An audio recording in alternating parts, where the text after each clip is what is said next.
Well, it seems we have new developments we have to consider.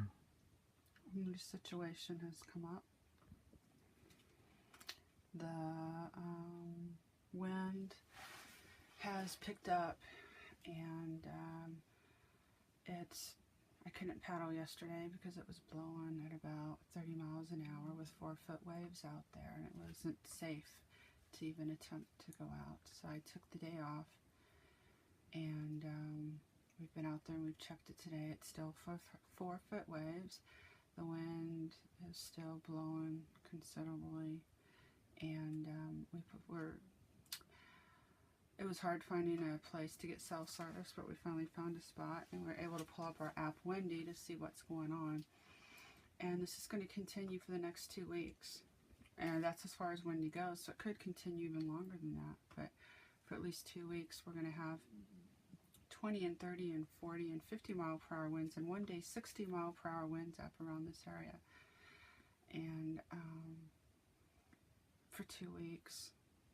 And if I cannot figure out something to do, then the whole expedition is pretty much sunk. I mean, I could probably limp on into Port Huron, but I can't make up 2 weeks of just sitting here not doing anything.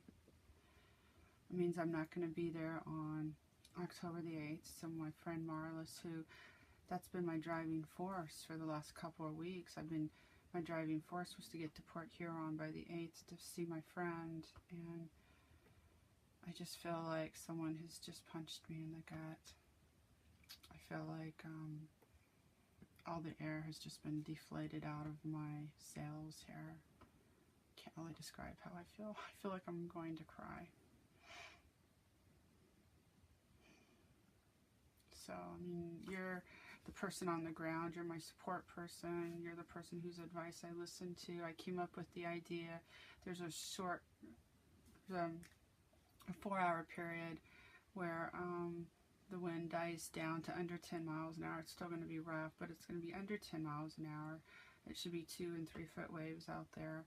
And I could paddle for 4 hours in the dark with the light of a half moon, not even a full moon, to try to get into Tobermory. And then Tobermory, I'm going to have to wait tomorrow out. Tomorrow's just going to be crap. But there's a 24-hour period, Saturday noon till Sunday till noon, where the wind dies down to under 10 miles an hour again. And I could try to do a 24-hour paddle. I'd have more moonlight. And conservatively speaking, I crunched out the numbers. If I do 3 miles an hour, which I should be able to do more than that, but at 3 miles an hour, I should be able to get 72 miles and get out of this area, because this area is notorious for high winds and shipwrecks. And the further south I go, according to the app, a little bit calmer it gets. There's still going to be crap days and crap wind, but it gets a little bit calmer. There's no 60 mile per hour winds further south like there is up here. And next week it's going to be 60 mile per hour winds up here. I've got to get out of here, Bill. But you're not too sold on the idea of me paddling at night under a half moon. You're not too sold on the idea of me paddling in this crap. Well, you're not really sold. It's just a desperation move, I think. Desperate times require desperate moves, or whatever that saying is. No, do I want to go out and paddle in 3- and 4-foot waves with wind that can knock me out of my boat and potentially shatter my boat on freaking cliffs and rocks? Hell no, I don't want to do that. But what's my option? My other option is to sit here and do nothing and pretty much scrap what I've been trying to do. I mean, those are my 2 options. Take the risk or scrap the project. What am I supposed to do? I've taken risks before for less, for less. I'm just tired of taking risks. I'm tired. I'm tired of paddling by myself. I'm tired of taking risks. I'm getting tired. And when you get tired, you make mistakes. But I've come too far to just scrap the whole thing. So I don't know what to do.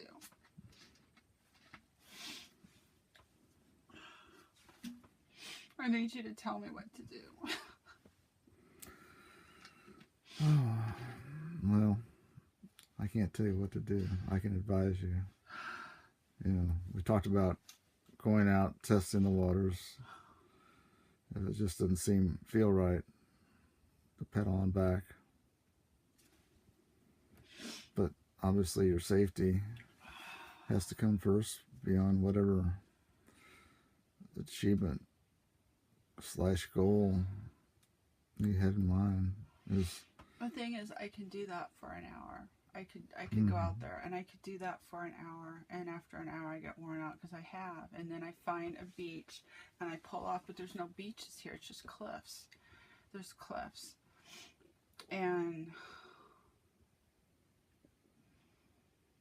you know, that one day when I got caught in that thunderstorm, it was 8 miles of cliffs and rebound, and it was a thunderstorm, and I did it. I went into survival mode. It was just, don't let the boat tip over. Don't let the boat tip over. Brace, brace, brace. And I just inched along. I think I was going like 2.5, 2.8 miles an hour. It was just inching along, but it was like survival mode.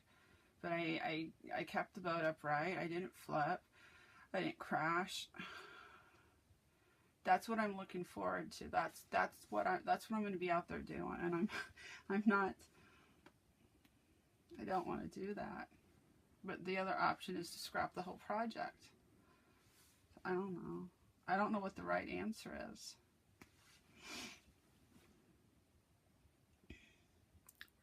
What's the right answer, Bill?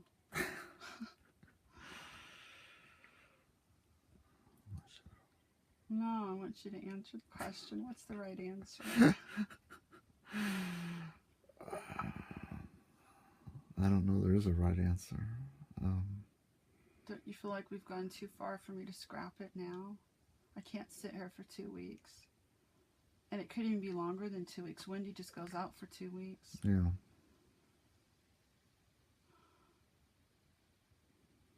Shouldn't I just put on my big boy pants and man up and get my ass out there and just do it? Survival mode or not? Otherwise, it's done.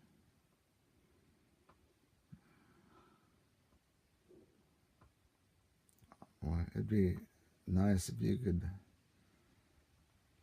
get to Tobermory. Of course, the other thing is trying to do a 24-hour paddle.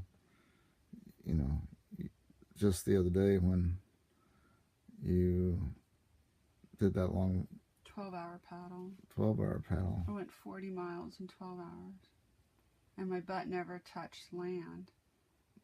So, but how much longer could you have gone? Not much. But my butt never touched land. Here I'll be along the shoreline. I can get out, I can stretch.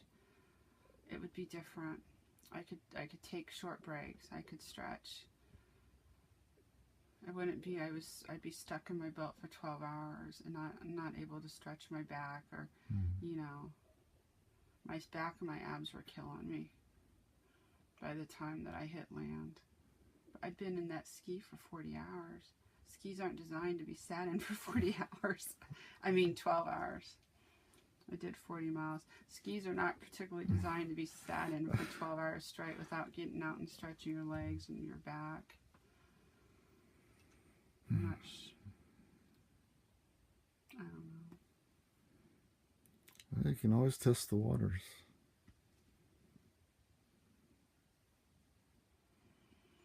Yeah. Alright, well, I guess I should get dressed and get my dry suit on and go out there and test the water.